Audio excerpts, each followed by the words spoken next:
Hi friends, मैं परविंदर खारी। Friends, आज की हमारी वीडियो है चैट जीपीटी को लेकर। आखिर ये चैट जीपीटी, अगर आप पिछले 2 साल से कम इंटरनेट पर थोड़ा बहुत भी एक्टिव हैं, तो आपने ओपन एआई के इस प्लेटफॉर्म के बारे में जरूर पढ़ा होगा। हो सकता है आपने इस्तेमाल भी किया हो। फ्रेंड्स, अगर आपने इस्तेमाल किया है तो आप एक बात तो समझ चुके होंगे कि चैट जीपीटी एक ऐसे चैटबॉट की तरह है जो कि ह्यूमन लाइक रेस्पॉन्सेज देता है। ये गूगल की तरह नहीं है जो पूरे के पूरे इंटरनेट को उठाकर हमारे सामने रख देता है और उस सर्च रिजल्ट में से हमें अपने आंसर्स निकालने पड़ते हैं। चैट जीपीटी पर हमें ठीक ठाक आंसर मिल ही जाता है। फ्रेंड्स, अगर हम इस शब्द को ही देखें, chat GPT, chat stands for chatting, मतलब आपस में कम्युनिकेशन करना। वहीं जीपीटी का मतलब है generative pre trained transformer. Generative मतलब जनरेट रिस्पॉन्स, टी का मतलब प्री ट्रेन्ड, मतलब it is pre trained by humans, और ट्रांसफॉर्म मतलब इसके आंसर को ट्रांसफॉर्म करता है ह्यूमन लाइक रिस्पॉन्स में। और ये ऐसा करता कैसे है? फ्रेंड्स, इसके करने की विधि को हम कह सकते हैं न्यूरल नेटवर्क आर्किटेक्चर को ये इस्तेमाल करता है ये सब करने के लिए। अब इतने भारी भरकम टर्मिनोलॉजी को हम समझ कैसे सकते हैं?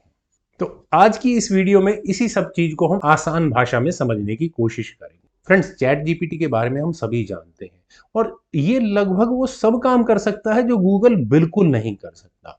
चैट जीपीटी से हम अपने बच्चों के होमवर्क करवा सकते हैं, अपना रिज्यूम टाइप कर सकते हैं, किसी तरह की कोई एडवाइस लेनी हो तो चैट जीपीटी आपके लिए हाजिर है। और तो और हम चाहें तो प्रोग्रामिंग कोड को भी इससे लिखवा सकते हैं, लेकिन गूगल ये सब काम नहीं कर पाता। लेकिन गूगल का महत्व अपनी जगह कम नहीं होता है। गूगल एक सर्च इंजन है जो इससे रिलेटेड, मतलब हमारी क्वेरी से रिलेटेड बहुत सारे आंसर्स हमें दे सकता है। वहीं चैट जीपीटी की एबिलिटी है कि वो जो रिस्पॉन्स देगा वो काफी हद तक ह्यूमन लाइक रिस्पॉन्स होगा, ग्रामेटिकली बिल्कुल करेक्ट होगा, और तो और कंटेक्स्ट भी बहुत हद तक सही होगा उसके आउटपुट का। तो ये सब होता कैसे है? क्या ये जादू है? जादू तो बिल्कुल नहीं है। ये सिंपल मैथमेटिक्स है और कुछ बहुत ही क्लेवर, यानी कि बहुत ही स्मार्ट एल्गोरिथम्स हैं जिससे ये सारा काम करवाया जा सकता है। कम से कम कोई भी प्रोग्राम अपने आप में तो स्मार्ट नहीं हो सकता, क्योंकि वो प्रोग्राम लाइब्रेरी खुद नहीं चलकर जा सकता, अपने आप पढ़ नहीं सकता और नई चीजें तो बिल्कुल भी नहीं सीख सकता। लेकिन आप यहाँ कहेंगे कि इंटरनेट का बहुत सारा डाटा है जिसे चैट जीटीपी एक्सेस कर सकता है और हमें वो रिस्पॉन्सेज दे सकता है या देता होगा जिनको वो हमें दिखाता है। तो फ्रेंड्स, यहाँ आप थोड़ा गलत है, क्योंकि इंटरनेट से चैट जीपीटी बहुत ज़्यादा डाटा नहीं उठाता। जैसे मैंने कहा कि प्री ट्रेन्ड, यहाँ इंसानों ने इसकी प्री ट्रेनिंग की है किस तरह से रिस्पॉन्सेज को देना है। हालांकि चैट जीपीटी के पास अपना खुद का नॉलेज बैंक है जिसकी मदद से हमें ये आंसर्स प्रोवाइड करवाता है। लेकिन सारी चैट जीपीटी की एबिलिटी आती है ह्यूमन लाइक रेस्पॉन्सेज में। फ्रेंड्स, यही वो जगह है जहां पर प्री ट्रेनिंग काम आती है। फ्रेंड्स, चैट जीपीटी की ट्रेनिंग हुई है e books, web pages, Wikipedia, news articles, even science journal और ऐसे ही बहुत सारे डाटा के साथ। अगर मैं सही मायने में कहूँ, जब मैं इस वीडियो को बना रहा हूँ उस समय तक जनवरी 2022 तक की ही इंफॉर्मेशन चैट जीपीटी के पास अवेलेबल है। इससे आगे की इंफॉर्मेशन हमें लेने के लिए चैट जीपीटी को प्री ट्रेंड दोबारा से करना होगा, जो कि ओपन एआई वाले करवाएंगे। अब बेसिक सवाल तो वही रहा कि आखिर ये काम कैसे करता है। फ्रेंड्स, ये काम करता है न्यूरल नेटवर्किंग आर्किटेक्चर पर, और मॉडर्न मशीन लर्निंग के दो बहुत ही इंपॉर्टेंट कंपोनेंट, सुपरवाइज्ड लर्निंग और री लर्निंग के साथ। इसका मतलब क्या है? फ्रेंड्स, इसे समझाने के लिए मैं एक एग्जांपल क्या यूज करता हूँ। अगर मैं चैट जीपीटी से पूछूं ब्लैक होल के बारे में, और वो भी सिर्फ 2 लाइन में, तो उसका रिस्पॉन्स मुझे ठीक ठाक मिलता है। A black hole is a region in space where gravity is so intense that nothing, not even light, can escape its gravitational pull, and it is formed by the collapse of a massive star under its own gravity. Friends, ये response ठीक ठाक है, not even ठीक ठाक, मैं कहूँगा बहुत अच्छा रिस्पॉन्स है। समझने के लिए, इवन एक सिंपल एक्सप्लेनेशन के लिए काफ़ी अच्छा रिस्पॉन्स है। फ्रेंड्स, क्वेश्चन तो यही है कि आखिर ये सब हुआ कैसे। एक्चुअल में जो आप इनपुट चैट जीपीटी को देते हैं, चैट जीपीटी एल्गोरिथम्स उस इनपुट में से important words, sentences, even phrases को प्रिडिक्ट करता है, पिक करता है, और उसके आधार पर इनपुट को समझने की कोशिश करता है और फिर उस पर एक आउटपुट तैयार करता है जो कि प्री ट्रेनिंग का डाटा होता है। और फ्रेंड्स ये सब चैट जीपीटी रैंडमाइज वे में करता है, मतलब कि अगर आप किसी एक क्वेश्चन को बार बार पूछते हैं तो चैट जीपीटी हर बार आपको एक नया आंसर देता है। जैसा कि मैं अपने पिछले क्वेश्चन को रीजनरेट करता हूं तो इस बार चैट जीपीटी मुझे एक नया आंसर देगा, जो है a black hole is a region in space where gravity is so intense that nothing, not even light, can escape its grasp. It forms when a massive star collapses under its own gravity, creating a point of infinitely density known as a singularity. अब friends मैं यहाँ इस बात को कह सकता हूँ दावे से कि ये आंसर और पहले वाले आंसर दोनों में कोई कमी नहीं है। इनफैक्ट अगर आप अपने टीचर से भी पूछेंगे तो हर बार एक नया आंसर देगा। तो क्या इसका मतलब ये है कि चैट जीपीटी में सामने कोई आदमी बैठा है? इनफैक्ट वो तो हो नहीं सकता। हाँ, उसका न्यूरल नेटवर्किंग प्रोग्राम जरूर इंसानों की तरह से क्वेश्चन के आंसर्स को तैयार करता है। ये बात अब समझ में आने लगी है। फ्रेंड्स क्वेश्चन तो फिर वही आता है कि अब ये सब कैसे हो रहा है? एक्चुअल में चैट जीपीटी क्या काम करता है? चैट जीपीटी पूछे गए इंपॉर्टेंट क्वेश्चन में से वर्ड को निकालकर उस वर्ड में कह सकते हैं अगला वर्ड कौन सा होगा, उसका एल्गोरिथम कुछ इस तरह से काम करता है। वो अपने आप से पूछता है कि इस वर्ड से अगला शब्द कौन सा मैं ऐड करूं। वर्ड बाय वर्ड यहाँ चैट जीपीटी सेंटेंसेस को तैयार करता है। इनफैक्ट यहाँ कहना जरूरी है कि न्यूरल नेटवर्किंग आर्किटेक्चर बहुत बड़े डाटा का यूज करता है हमारे आउटपुट को जनरेट करने के लिए, या अगर मैं सिंपल भाषा में कहूँ तो मल्टी लेयर्ड वेटेड एल्गोरिथम का यूज करता है। अब आप कहेंगे यार ये सिंपल भाषा तो नहीं है और ज्यादा कॉम्प्लिकेटेड हो गई है। आप इसे ऐसे समझिए कि लगभग दिमाग जिस तरह से काम करता है ये कुछ इसी तरह से हमारे आउटपुट को जनरेट करता है। Means neural networking chat GPT में टेक्स्ट और पैटर्न्स के बीच में जो रिलेशनशिप है उसको मेमोराइज करवाता है। तो फ्रेंड्स आंसर देने का एक तरीका तो यही है कि चैट जीपीटी बार बार अपने आप से ये पूछे कि मैंने जो लाइन तैयार की है, जो मैंने सेंटेंस तैयार किया है, इसमें अगला वर्ड कौन सा आएगा।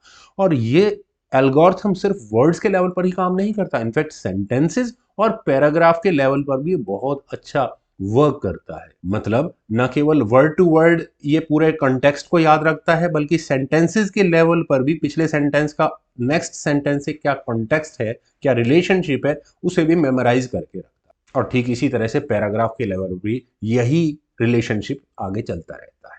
तो आइए इसे हम एक सिंपल एग्जाम्पल से समझते हैं। चैट जीपीटी से बोलते हैं कि एक सेंटेंस को कंप्लीट करे। तो इस सेंटेंस को कंप्लीट करने के लिए जो प्रोसेसिंग होगी वो कुछ ऐसे होगी कि चैट मॉडल अपने आप से पूछेगा कि व्हाट कम नेक्स्ट। तो चैट जीपीटी कुछ वर्ड्स की लिस्ट बनाएगा और उस वर्ड में उसके साथ उसकी प्रोबेबिलिटी रैंकिंग भी देगा। मतलब चैट जीपीटी का एल्गोरिथम कुछ ऐसे काम करेगा कि अभी तक जो दिए हुए वर्ड्स हैं उसमें अगला वर्ड कौन सा होगा, और हर बार एक नया वर्ड ऐड करता हुआ चलेगा तब तक जब तक सेंटेंस या फिर पूरा आंसर कंप्लीट ना हो जाए। यहां पर आप बोल सकते हैं कि हमेशा हाईएस्ट प्रोबेबिलिटी वाले वर्ड को ही सेलेक्ट किया जाएगा। यहां ऐसा नहीं है फ्रेंड्स, यहां रैंडमनेस होगी सिलेक्शंस में, और इसी वजह से हर बार रीजनरेट करने पर आंसर बदल जाता है। फ्रेंड्स अगर हमारा मॉडल वर्ड सिलेक्शन में ब्लैक होल इज के बाद ए को चूज करे, और even might be region in space को चूज करता है, तो पूरा आंसर कुछ अलग तरीके से प्रेजेंट किया जाएगा। लेकिन अगर वहीं चैट जीपीटी मॉडल अगर a black hole is a region of space time को चूज करे तो आंसर बिल्कुल अलग होगा, और इसी वजह से हमारे हर बार रीजनरेट करने पर आंसर कुछ अलग ही आता है। और ये मॉडल सिर्फ वर्ड्स के लेवल पर ही लागू नहीं होगा, इवन सेंटेंसेस और पैराग्राफ्स के लेवल पर भी लागू होगा। मींस हमारा मॉडल रिस्पॉन्सेज को स्टेप बाय स्टेप चूज करता है। हाँ, सेंटेंस कंप्लीशन मॉडल को आप कह सकते हैं कि यार ये सारे आंसर्स तो नहीं दे सकता, बिल्कुल सही भी है, क्योंकि कुछ ना कुछ प्रॉब्लम्स है। हर बार सेंटेंस मॉडल टाइप क्वेश्चंस पूछे भी नहीं जा सकते, जैसा कि मैं यहाँ पूछ सकता हूँ व्हाट इज ब्लैक होल। लेकिन अगर इसी सेंटेंस कंप्लीशन मॉडल को यूज करते हुए चैट जीपीटी आंसर देगा तो आंसर कुछ इस तरह से होगा what a black hole is and so on. और इस बार ये आंसर कुछ अलग ही जो निरर्थक होगा, इसका कोई मतलब नहीं होगा। फ्रेंड्स अब ये किस तरह से काम करता है, इसके लिए चैट जीपीटी ने बिल्कुल अलग ही तरह की स्ट्रेटेजी अपनाई है। और फ्रेंड्स ये स्ट्रेटेजी चैट जीपीटी की प्री ट्रेनिंग प्रोसेस का हिस्सा रहा है। फ्रेंड्स शुरुआत में प्री ट्रेनिंग के लिए ह्यूमंस ने ही चैटबॉट और यूजर का रोल प्ले किया। मतलब यूजर और चैटबॉट के बीच में कन्वर्सेशन होता रहा, जिसे करने वाला कोई ना कोई इंसान ही रहा। और इससे हमारा चैट जीपीटी मॉडल ये सीख पाया कि इंसान आखिर बातचीत कैसे करते हैं। मतलब कोई क्वेश्चन पूछा जाए तो उसका किस तरह से आंसर देना है या कि इंपॉर्टेंट कीवर्ड्स हैं वो वहां प्रिडिक्ट कर सकता है। या फिर हम कह सकते हैं कि क्वेश्चन को समझने की एबिलिटी इसी प्री ट्रेनिंग मॉडल का ही हिस्सा रही है। और इसी तरह से मॉडल ने वर्ड्स और सेंटेंसेस के सीक्वेंस को भी समझा है। तभी तो कई बार हमें ऐसा लगता है कि सामने से रिस्पॉन्स देने वाला कोई इंसान ही बैठा है। फ्रेंड्स, ट्रेनिंग प्रोग्राम यही खत्म नहीं हुआ। यहाँ आउटपुट को और ज्यादा फाइन ट्यून करने के लिए डेवलपर्स ने चैट जीपीटी को सभी आउटपुट्स को रैंकिंग करने के लिए प्रोग्राम किया। इस बात को समझने के लिए एक एग्जाम्पल को यूज करते हैं। Describe an atom in one line. Friends, इसके कई आंसर हो सकते हैं। अब यहाँ पर ह्यूमन ट्रेनर इन आउटपुट्स को रैंकिंग कर सकता है और इसी के आधार पर चैट जीपीटी बेस्ट आउटपुट क्या हो सकता है ये पता लगा सकता है। और इसी तरह से यहाँ पर हमारा आउटपुट ज्यादा फाइन ट्यून हो जाता है। लेकिन फ्रेंड्स, आप यहाँ ये कहेंगे कि इतना ज्यादा डाटा सेट को ह्यूमन एफर्ट से कम नहीं किया जा सकता। फ्रेंड्स, यहाँ आप बिल्कुल सही हैं। अभी तक जो मैंने बात की प्री ट्रेनिंग में वो सारी थी सुपरवाइज्ड लर्निंग की। लेकिन अब यहाँ मशीन लर्निंग का एक और नया कॉन्सेप्ट निकल कर आता है, उसे बोलते हैं अनसुपरवाइज्ड लर्निंग या फिर रीइंफोर्समेंट लर्निंग। ये प्रोसेस मॉडल को ट्रेन करता है कि कोई भी स्पेसिफिक आउटपुट किसी भी इनपुट से एसोसिएटेड ना हो। ये मॉडल प्री ट्रेनिंग को यूज करता है। मतलब जब हमने सुपरवाइज्ड लर्निंग प्रोसेस को यूज किया था उसी प्रोसेस को यूज करता है, लेकिन इस बार इनपुट में डाटा कौन सा है? फ्रेंड्स, ये वही डाटा है जिसको मैंने वीडियो की शुरुआत में कहा था कि चैट जीपीटी का अपना एक नॉलेज बैंक है। फ्रेंड्स, इस तरह से चैट जीपीटी मॉडल बहुत बड़े डाटा को प्रोसेस करता है, इवन वहां से पैटर्न्स भी सीखता है। और ये सब चैट जीपीटी मॉडल अपने आप करता है। मतलब ह्यूमन प्री ट्रेनिंग को अब मॉडल कहीं ज्यादा बड़े डाटा सेट के साथ करता है। फ्रेंड्स, वो डाटा ऑलमोस्ट 45 टेराबाइट्स का है। आप कहेंगे कि ये कोई बहुत ज़्यादा बड़ा डाटा तो नहीं है, इनफैक्ट आपको एक नॉर्मल हार्ड डिस्क आराम से मिल जाएगी।